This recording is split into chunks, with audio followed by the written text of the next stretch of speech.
आज के टाइम में डीजे एक ऐसा इक्विपमेंट है जिसे छोटी से छोटी खुशी को सेलिब्रेट करने के लिए यूज किया जाता है, अपनी खुशी को ज्यादा से ज्यादा व्यक्त करने के लिए यूज किया जाता है। फिर चाहे आपके घर में शादी हो, फिर चाहे आपके घर में मुंडन हो, फिर चाहे आपके घर में किसी और प्रकार का कोई सेलिब्रेशन होना हो, अगर सेलिब्रेशन हो रहा है मतलब डीजे को जरूर से जरूर लाया जाएगा, सॉन्ग बजाए जाएंगे और सब लोग डांस करेंगे, जिस वजह से माहौल थोड़ा खुशी का बनेगा। तो क्यों ना हम डीजे के ही बिजनेस को शुरू करें और एक अच्छा प्रॉफिट कमाएं। वैसे इस टॉपिक पे हमने काफी टाइम पहले बात करी थी, बट तब में और अब में काफी ज्यादा डिफरेंस आ गए हैं। अगर आप डीजे के बिजनेस को शुरू करना चाहते हैं तो आज की वीडियो आपके लिए बहुत ज्यादा इंपॉर्टेंट होने वाली है, क्योंकि आज की इस वीडियो में हम बात करने वाले हैं कि किस प्रकार से आप डीजे के बिजनेस को शुरू कर सकते हैं। डीजे के बिजनेस को शुरू करने के लिए आपका इन्वेस्टमेंट कितना लगने वाला है, कितने रुपए आप इसमें कमा सकते हैं, लाइसेंस कौन सा आपको लेना पड़ेगा, ऐसी ही बहुत सारी चीजें। तो इस वीडियो को अंत तक जरूर देखिएगा। हेलो एंड वेलकम फ्रेंड्स, मेरा नाम है अनूप सिंह और आप देख रहे हैं आपका अपना YouTube channel. So let's get started. देखिए, सबसे पहली चीज, अगर आप डीजे के बिजनेस को शुरू करना चाहते हैं तो आपको ये समझना होगा कि आपके मार्केट में डिमांड कितनी है और कितने लोग हैं जो डीजे के बिजनेस को कर रहे हैं। देखिए, जब शादियों का सीजन आता है तब ऐसा होता है कि अगर आप डीजे की बुकिंग करने जाते हैं तो अधिकतर आपको डीजे बिजी मिलते हैं, कोई डीजे खाली नहीं होता है जल्दी।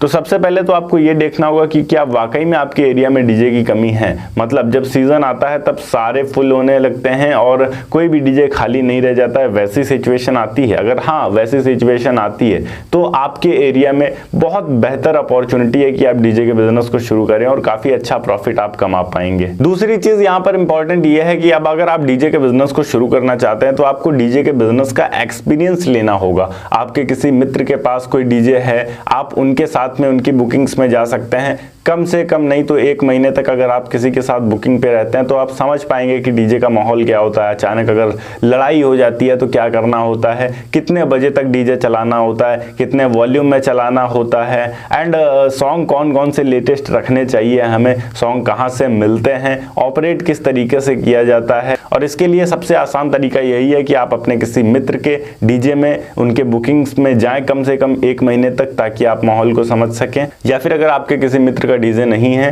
तो आप अपने किसी ऐसे मित्र से संपर्क कर सकते हैं जिनके कांटेक्ट में कोई डीजे वाले मित्र हों, तो आप डायरेक्ट उनसे बात करके उनके थ्रू जा सकते हैं। अगली चीज अब आपको ये देखना है कि आपके एरिया में किस ब्रांड का डीजे ज्यादा चलता है या फिर आपका बजट क्या है, उस हिसाब से आपको डीजे खरीदना होगा। अगर काफी अच्छा बजट आप रखते हैं तो आप JBL के साइड जा सकते हैं, वरना अगर कम बजट में आप डीजे का बिजनेस शुरू करना चाहते हैं तो आहूजा आपके लिए एक बेस्ट ऑप्शन हो सकता है।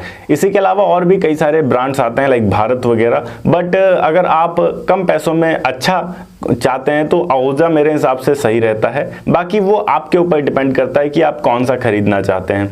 अगर आपके पास पैसा अच्छा है तो आप JBL भी प्रेफर कर सकते हैं। JBL की साउंड क्वालिटी सबसे बेस्ट मानी जाती है अगर आप डीजे वर्ल्ड में आते हैं तो। डीजे में आपको टॉप लेने होंगे, बूफर लेने होंगे, उसके अलावा आप एम्पलीफायर लेंगे। ये सारी चीजें लेने के अलावा आपको लाइटिंग पे ध्यान देना होगा और फ्लोर पे ध्यान देना होगा। जितना ज्यादा सुंदर आपका लाइट और फ्लोर होगा उतने ही ज्यादा अच्छे आप पैसे रख सकते हैं, अपने डीजे का रेंट रख सकते हैं। साथ ही साथ यहाँ पर अगर आप रोड डीजे का भी बिजनेस करना चाहते हैं तो उसके लिए आपको एक गाड़ी भी खरीदनी होगी। गाड़ी का प्राइस आपको अलग से ऐड करना होगा, ये थोड़ा सा ज्यादा कॉस्टली पड़ जाएगा। तो मैं आपको ये प्रेफर करूंगा कि अगर आप शुरुआत करना चाहते हैं तो आप फ्लोर डीजे से करें। बाद में जब आपका डीजे अच्छा चलना शुरू हो जाए, उससे आप 4 पैसे कमा लें, उसके बाद आप एक सेकंड गाड़ी या फिर न्यू गाड़ी खरीद सकते हैं अपने रोड डीजे को बनाने के लिए। हालांकि रोड डीजे की बुकिंग थोड़ी सी ज्यादा होती है as compare to floor DJ, but floor DJ के बिजनेस में भी आप काफी अच्छा कमा सकते हैं। हालांकि उसके ट्रांसपोर्टेशन के लिए आपको एक गाड़ी की जरूरत पड़ेगी ही,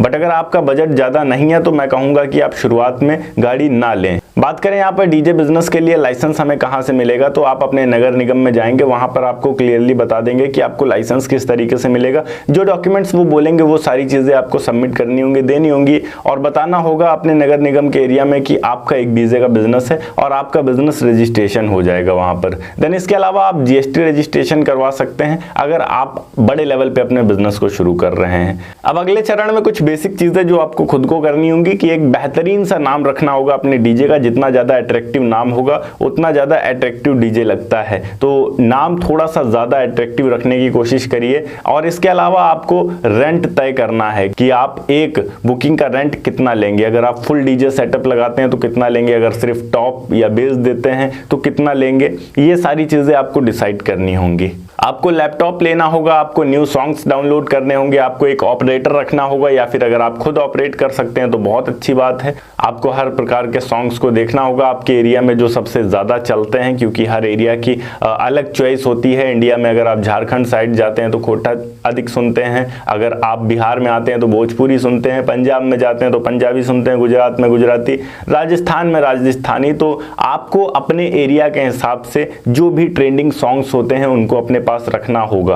अब यहाँ फाइनल पॉइंट की बात करते हैं कि इस बिजनेस को स्टार्ट करने में हमारा इन्वेस्टमेंट कितना आएगा और हम कितने रुपए तक कमा सकते हैं। देखिए, मिनिमम इन्वेस्टमेंट यहाँ पर आपका 4 से 5 लाख रुपए आ जाएगा, जिसमें आपका फुल डीजे सेटअप होगा। फुल डीजे सेटअप में आपका पूरा बेस होगा, टॉप होंगे, एम्पलीफायर्स होंगे, देन इसके अलावा आप जनरेटर एक लेंगे तो जनरेटर आपका होगा, देन साथ ही साथ यहाँ पर फ्लोर लाइटिंग, तो ये सारी चीजें मिलाकर मिनिमम 5 लाख रुपए तो आपके लग ही जाएंगे। और अगर आप JBL जैसे ब्रांड में जाते हैं तो आप 10 से 15 लाख तक भी जा सकते हैं। बट अगर आप आहूजा जैसे ब्रांड में रहते हैं तब मैं आपको बता रहा हूँ मिनिमम 5 लाख तक का खर्च आपका आता है। अगर आप गाड़ी खरीदते हैं साथ ही साथ तो गाड़ी का खर्च यहाँ आपका अलग हो जाता है। बात करें इसमें हम अर्निंग कितनी कर सकते हैं, तो एक बुकिंग का अगर आप 10,000 भी ले रहे हैं और एक साल में केवल आपको 100 बुकिंग मिल रही हैं, तब भी यहाँ पर आप 10 लाख रुपए आसानी से कमा पाएंगे। उस 10 लाख में आपको लेबर चार्ज भी देना होगा, आपके साथ में लोग होंगे जो कि डीजे ऑपरेट करेंगे,